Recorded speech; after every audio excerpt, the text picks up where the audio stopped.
윤석열 대통령의 국기문란 발언은 큰 후폭풍을 몰고 왔습니다.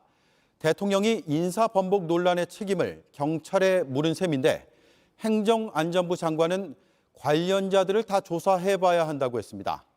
경찰청장의 자진 사퇴 가능성도 거론됩니다. 윤 대통령은 임기 한 달 남았는데 그게 중요하냐고 했습니다. 백희영 기자입니다.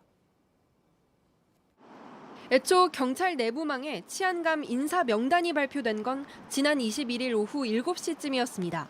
1시간 30분쯤 뒤 행정안전부는 일부 명단이 바뀐 인사 결과를 다시 경찰청으로 내려보냅니다. 인사가 뒤집힌 거 아니냐는 논란이 일었습니다. 행안부는 대통령 결재가 나기 전에 경찰이 미리 내부에 발표를 해버렸다고 설명했습니다. 경찰은 대통령 결재 전에 내정안을 발표해 오던 게 관행이어서 실수했다고 해명했습니다. 하지만 윤석열 대통령은 어제 대통령 결재 없이 인사안이 발표된 건 국기문란이라고 입장을 밝혔고 오늘 이상민 행안부 장관이 인사 번복 논란에 대해 추가로 확인해 볼 게 있다고 말하면서 수세에 몰리게 됐습니다. 이 장관은 관련자들은 다 조사를 해봐야 한다고 했습니다.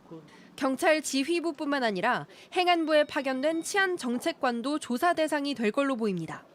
경찰 책임론이 커지면서 김창룡 경찰청장 자진 사퇴 압박이 아니냐는 해석이 나오기도 했습니다. 뭐 임기 이제 한 달 남았는데 뭐 그게 중요합니까? 하지만 경찰청장 진퇴보다 경찰 전체 길들이기 차원이 아니냐는 시각이 우세합니다.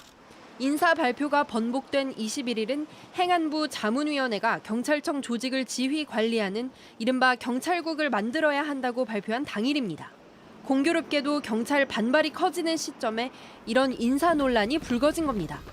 이 장관은 오는 28일 경찰 지휘 시스템 마련과 관련한 기자 간담회를 열 계획입니다. JTBC 백희연입니다.